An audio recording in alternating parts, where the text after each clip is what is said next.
Hey everybody, it's Austin here, and in front of me I've got my 2020 YFZ450R. For those of you that are familiar with my channel, that are subscribed, obviously you know this machine quite well. Now, I made a video at the beginning of the year, and that was really talking about all of the changes that I made from stock to make this kind of a mild motocross build. Well, today is about 2 or 3 weeks after the end of the 2020 Quadcross Northwest season, and this machine gave me a really good year. I had 3 overall wins. I had 5 hole shots out of 16 motos, something like that. And I've never finished worse than a podium all year in my class, and that was good enough for the Production B Championship at Quadcross Northwest. So obviously very happy with this machine, and it's worked out very well for me. And I'll just say right off the bat, obviously no issues. This thing was flawless all year. So I want to get into what I changed throughout the season, and it's not much, but it is a few important details. What I changed throughout the season to really sort of fine-tune this thing as we went along since I made the initial build video back in April or May, I believe. But before we jump into that, I do have an ask for all of you. Now, everything that you see in front of me, the quad, the parts on it, anything you're seeing around my garage right now, all of this comes out of my pocket, and I don't have any sponsorships, any deals, anything like that. So this is 100% paid for by me, out of pocket, full price. I don't get any endorsements, nothing. So, you know, when it comes to having biases or anything like that, there are none. And that allows me to be as honest and upfront with you guys as possible. And I do want to carry that into next year as much as possible as well. I may seek out some sponsorships, not necessarily with individual brands, but maybe dealers or things like that, so that it's a little bit easier for me to go racing. But this is an expensive sport, and you guys probably know that all too well. And so for me to continue making these videos, for me to continue putting out this content, doing this into 2021 and hopefully beyond, I am putting together a Patreon. Now, not a huge fan of asking for money, but Patreon is a service where you as a fan, you can contribute in different tiers, and essentially if you support the work, if you like what I do, if you want to see me continue doing this, you can make contributions, and those help me continue to support everything that you see on this channel. It's totally optional. You don't have to buy into it whatsoever. But if you want to, if you think, hey, maybe, you know, for basically the price of a cup of coffee a month, you can pitch something in, that's great, and I really do appreciate that. Either way though, I really appreciate you subscribing, I appreciate you liking this video, I appreciate you sharing. Some people need to turn on notifications. If that helps you check out my content more easily, go ahead and do that as well. But really anything helps, just your support helps. And you know, ultimately, I'm not really looking for people to pay for me to go racing, but I do really enjoy making this, and I want to invest in making some really awesome content for you guys. So if that's something that you want to be a part of, then please consider joining up, or at the very least, staying on board on YouTube here. So enough of that, we'll get into the quad now. So, like I said at the beginning of the video, not a lot of changes I had to make to this thing. It's really been pretty flawless, pretty awesome, but I did make a few updates that were very important to how I rode this year. So the first 2 that I want to jump into is something that I addressed in a later video after my build update, but it wasn't really a proper update, and it was also just sort of my kind of first impression. So the first one is the Precision Shock and Vibe clamp on the handlebars. Now, I use a stock Yamaha YFZ450R stem, stock height. It does have 2 adjusting positions, so there's a forward and a backward position. With the stock clamps, you can actually turn those back and forth. You can make it 4-way adjustable. With the Precision, obviously, it limits it to 2. So I put the Precision Shock and Vibe clamp in the forward position, rolled my bars back just a little bit to make it kind of comfortable for me. Ultimately, I found it gave me a ton of control, and the Shock and Vibe really helped with reducing not only the vibration, but also the shock to the wrist. It's a great product. I cannot recommend it enough. I highly recommend, you know, if you're going to do any kind of racing, do flex bars, do shock and vibe, do, you know, whatever you prefer. I currently prefer this system. This seems to be what I'm falling for more, and I have had flex bars in the past, but that's a personal preference thing. So go ahead and buy what you feel most confident in, try it out, see what you like. But anyways, I think that that's really crucial. Now, while we're up here at the stock stem, I will get to the other part in a minute. I do want to address this is not the original stock stem that I bought this quad with, because unfortunately I had a really bad wreck in July. I was lucky to not walk away, or I was lucky to walk away, but with no major injuries. I do still actually have a very, very sore ankle, but I've had it x-rayed, checked out, everything's fine. It's just really, really bad tissue damage, and that area takes a while to heal. So it's still painful, kind of numb in spots, but it's doing okay. And I was able to race obviously the rest of the year on it. But I did bend the stock stem very badly, and I just want to address real quickly, you know, everyone has their preference of stem, but I do like the stock stem because ultimately, if anything's going to fail up here, whether it's, you know, handlebars and controls or tie rods, ball joints, so on and so forth down the front end, you know, when all that force gets turned onto it as the quad's rolling, that stock stem is going to go because it's nice and weak, and they're really cheap and inexpensive to get. So if you bend one, it's really easy to get a hold of another one from Yamaha, and I think they're like 60 bucks or maybe 80 bucks or something like that. You can check out prices, but really inexpensive way to go, and it also means that, like I said, other parts are less likely to fail because you have kind of a built-in fail point there. Now, while we're up there, I also want to address, I did replace parts in the steering stem clamp.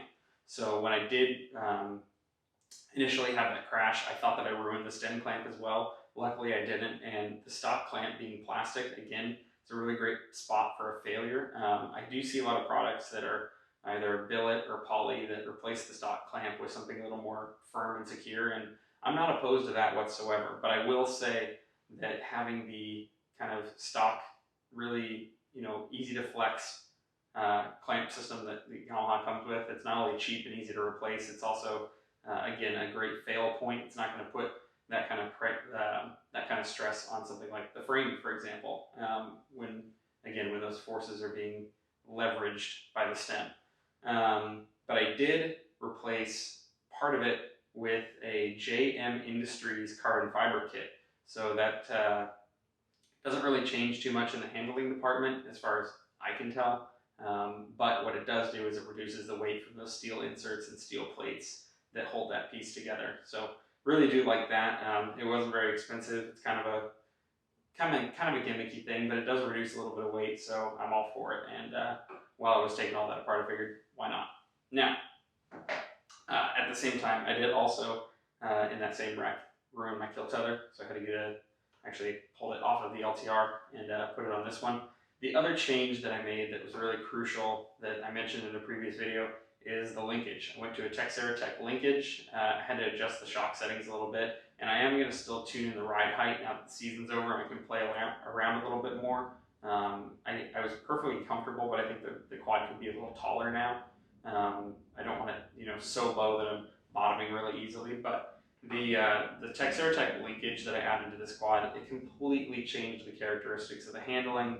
It completely took away all the bucking from the rear end. It made it night and day, better to ride, easier to ride, and it made this machine amazing.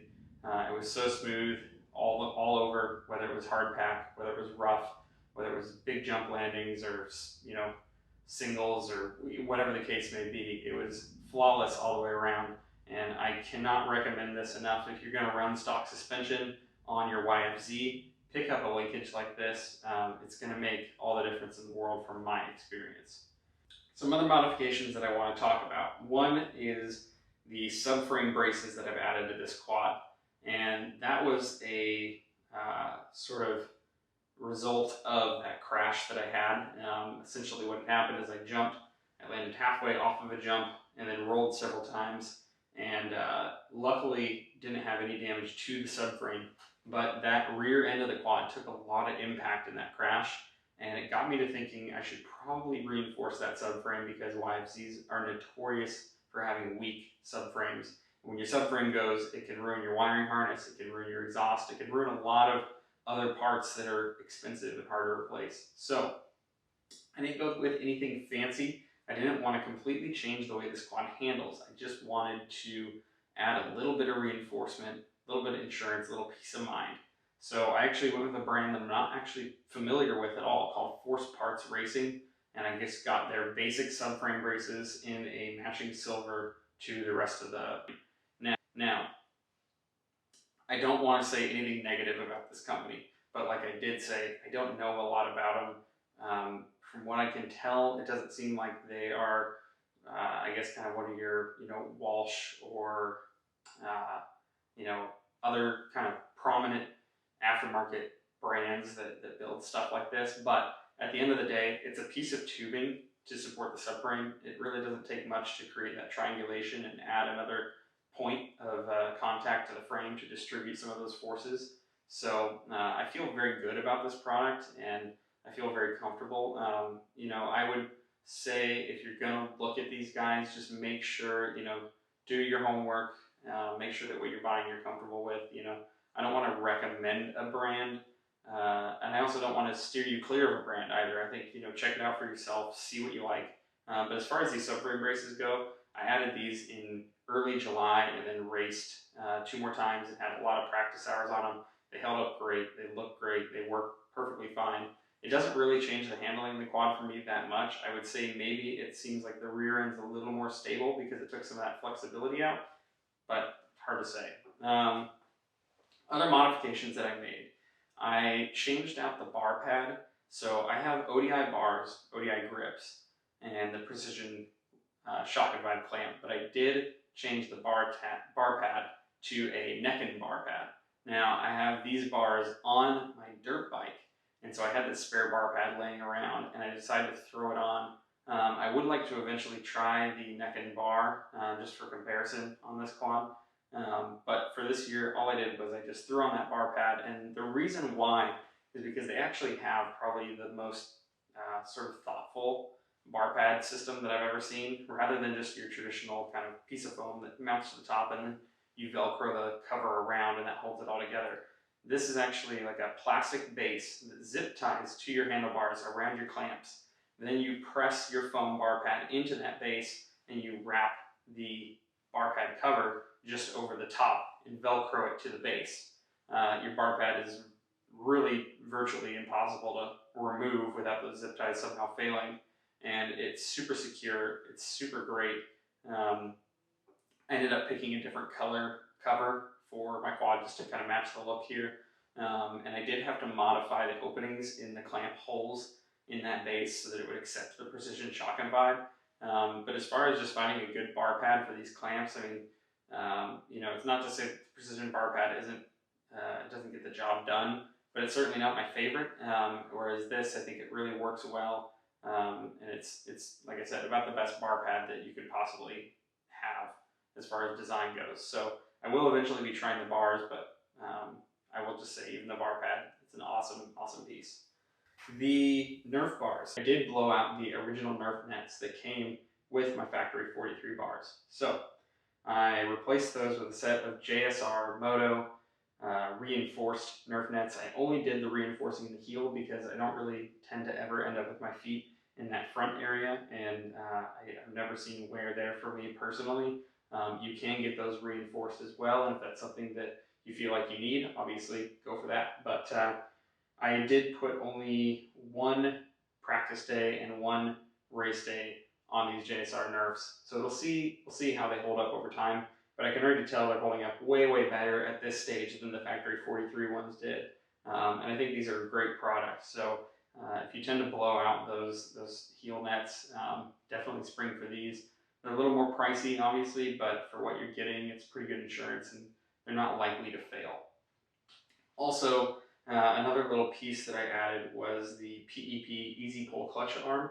So I already run the Works Connection clutch perch and lever, which has a really great leverage ratio. It makes the clutch pull really nice and easy and smooth, but it was still a little stiff for my liking. So I added this piece from PEP that a lot of guys use on the YFZ, and all it does is basically lengthen the actual arm which gives you sort of better leverage, which in turn makes the clutch pull a lot easier. Now, a lot of guys, when they run this piece, they actually run it without the return spring. However, just for my own peace of mind, for my own insurance, I did leave that return spring on. I just bent the tab a little so that it'll accept the PEP arm, because the PEP arm is a little bit bigger than the stock one. It's a kind of solid piece of billet aluminum as opposed to just a thin steel tab. So I am running that spring. It does add a little bit more tension. However, it's so smooth between the perch system, the fresh, well-lubed cable, and the arm that I really don't feel the need to take the spring off. And the spring, like I said, just adds a little bit of insurance, because then that way you're not relying solely on the one internal spring. And it also provides a little bit of blockage for mud and dirt and things like that to pack up in that area. Also, while we're over here on this side of the machine, we did a little bit of a change to how I was routing my oil hoses for the breather box. So I did move those down, and I used actually the stock clips from the gas tank guard that originally comes on this quad. But I took those clips that hold that hose in place. I reused those so that one goes around the starter wire harness, one goes around the oil hose, and then the same thing is kind of repeated up further. It all holds it together perfectly. It looks nice and clean. It looks practically stock because I've been using all the OEM stuff from the AIS system to support this. So it's all super clean, looks super nice. And then the little guard here on the crankcase that guards kind of that vent outlet, I put 2 holes in there. It doesn't really make much difference at all at the end of the day, but it's just another one of those areas where if it's got just a little bit of ventilation through there, it's going to make it easier to clean, less likely to get kind of crud packed up in there over time without actually having to take it off and clean back there. So totally not necessary. It probably doesn't make all that much of a difference, but it also doesn't hurt to do it whatsoever. So that's what I did. All right, so that brings us to our last few modifications that I made. Now, in the battery area, I added a JM Industries battery hold down bracket. It's another carbon fiber piece. It's another piece that reduces weight. Again, doesn't make that big of a difference. I don't really know, but I will tell you, at the end of the day, adding lightweight parts all over, trying to remove as much weight as possible, certainly helps when you're working with a mildly built quad like this, because you're not working with a ton of power. So by reducing that weight, it makes it a lot easier for that motor to work, to do its job, to make it so not having all the power in the world isn't the end of the world. And with that kind of lightweight theme, I also added a anti-gravity battery. I went with just sort of the recommended, I think it's like the Restart, something like that. Anyhow, I added the anti-gravity battery, and that's another lightweight, featherweight part.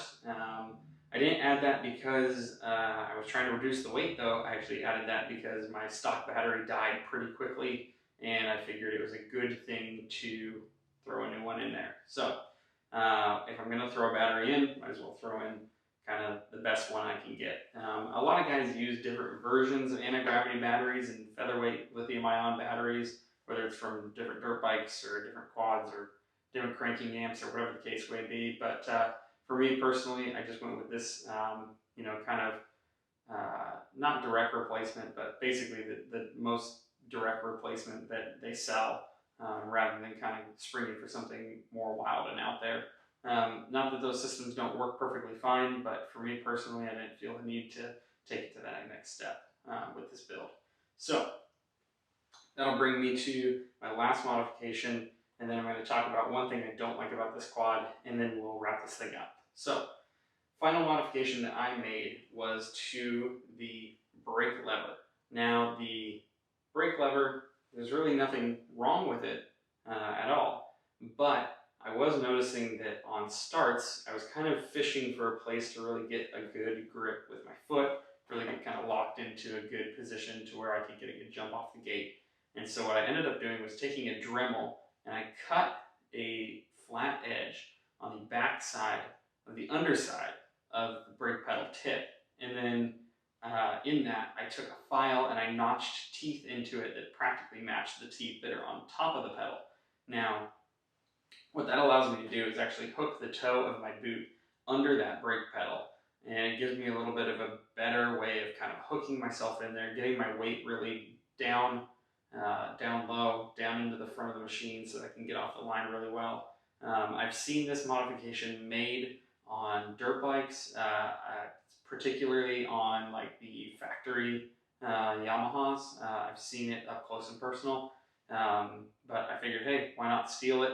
All I need is a Dremel and a file, so that's exactly what I did. I just took that same idea and applied it to my machine, and I find that it works really well. So virtually no tools needed there. I mean, I would recommend, kind of sanding it, filing it, polishing it up so that it's nice and smooth and not jagged and, gonna put a bunch of nicks and cuts into your boots. But really not even a modification that you have to put money or tons of time and effort into to make, and it turns out pretty sweet as a racer. So that pretty much wraps up everything that I did to this quad over the course of the year. Like I said, obviously this thing worked out amazingly for me. I really have not anything bad to say about the quad overall. My one complaint that I want to get to is my swing arm system, or I guess rather my chain guide system on my swing arm. The TM design, while it held up for the year, it's just a part that I'm not very confident in. And I said this in my previous build video. I don't think that this is a negative for TM Designs. I think this really is more of a case of the stock YFZ does not come with any kind of chain guide. It comes with a skid plate only. And the way that their chain or their swing arm is designed, there's really no way to put a good chain guide on this without the risk of it bending, breaking, so on and so forth. So this winter I am going to be searching for a solution to this, because I have had the bolts kind of back out on me a couple times. The thing comes loose, and if it comes totally off, it's going to be a huge problem. So again, nothing against Team Design Works. I know that they're working with the best that they can do. I have seen maybe some other systems that are starting to come out that use a similar design, but ultimately it's just really difficult to do with the stock YFZ swing arm. So I'm going to look into my other options, see what I can come up with, see if there's a good way to approach this. But that's really all. That's really all the negative. It didn't even actually cause me a problem, and the rest of the machine worked out great. So thanks so much, and I'll keep updating you guys on everything that's going on with this quad, and hopefully you'll have another build update coming soon here for the 2021 season. So thanks again. Make sure to subscribe, like, leave your comments if you have any. Turn on those notifications, and check out my Patreon if that's something that you want to do. So stay tuned, and we'll talk soon.